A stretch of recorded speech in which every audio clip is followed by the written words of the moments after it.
providing pastoral support for refugees on university language programs.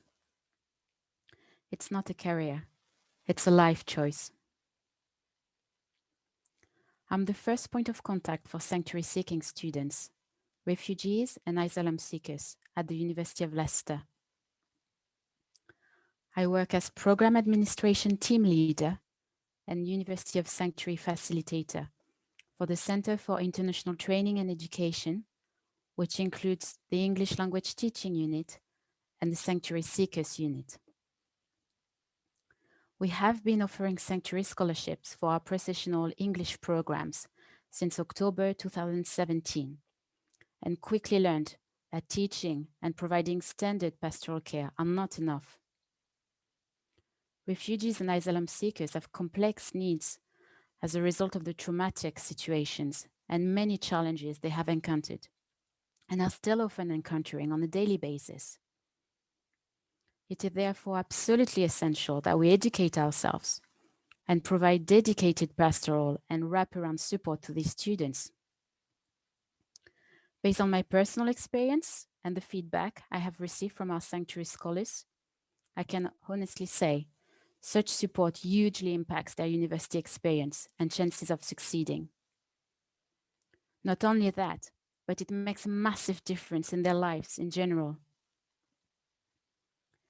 Before I outline my approach, just to say, I'm not advocating that everyone follows in my footsteps, as I realize I've got a very personal approach to the role, and a lot of colleagues would probably prefer or recommend maintaining stricter professional boundaries. Everyone needs to find their own way and work-life balance. The more you get involved, the more emotional resilience you'll need, and the more mindful you'll need to be when it comes to your own mental health. It's easy to get carried away when you're passionate about a cause and when you care about people as individuals. That being said, I'll now go on to outline my perspective and my approach to providing support to these students. I'm their mama, their sister, their friend. I'm their go-to person when they have a question or problem, big or small. Maybe they just got refugee status and they're about to lose their NAS accommodation without having been able to secure a new place due to the massively long waiting list. Maybe they can't access their online classes because they can't afford the laptop or the internet. Maybe they don't know how to cook a meal from the random canned selection they got from the food bank. Maybe they don't know how to make British friends. Maybe they're having an anxiety attack and think they just can't do this assignment or pass that exam or talk to that person. Spoiler, they usually can. They just need someone to believe in them and tell them they can. In June 2020, one of our students wrote to me to say he'd lost a project he'd been working on for weeks due to a computer problem. It was a couple of days before it was due for submission. He thought it was literally the end, and he'd lost his chance to pass the processional program and go to university. I emailed him back straight away to reassure him and encourage him. Here's the response I received 2 days later. Thank you very much for all the nice words. Sometimes one word changes someone's life, and everyone needs this word in some point in his life. I submitted my project yesterday evening. I've worked on it for more than 40 hours without eating or sleeping or even drinking. Before I saw your words, I was deciding to sleep and write an email to the course director that I will not be able to do it, even if you're giving me extra time. But when I saw your words, I thought about it, and I motivated and started writing anyway. I found myself write quickly and not too bad. Of course, not like the previous one, but not bad at all. This is my opinion, at least. I don't know how it goes during grading. I've just woken up after approximately 2 days without sleeping. I hope now to have enough time to practice for exam.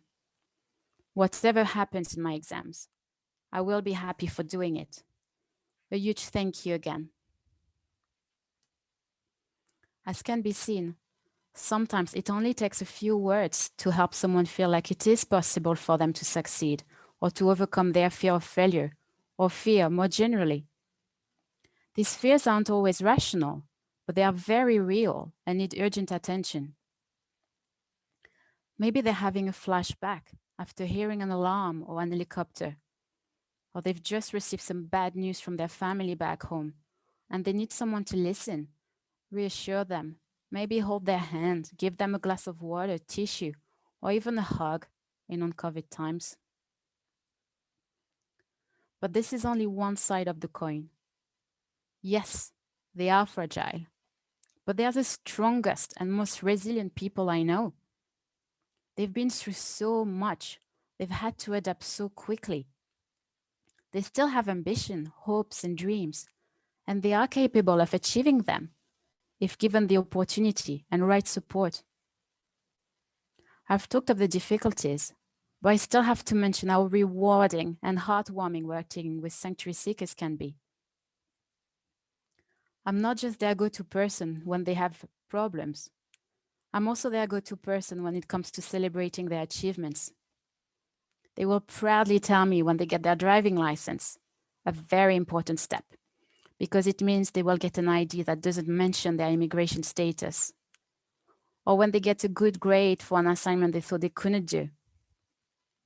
They will invite me to celebrate Eid with them, their graduation, their wedding. For every baby step or giant leap, small or big victory, I'll share their joy and my heart will swell with pride. I learn from them every day. Geography, history, language, religion, cuisine, psychology, art, you name it. I learn from their stories, experiences, and everything they willingly share with me.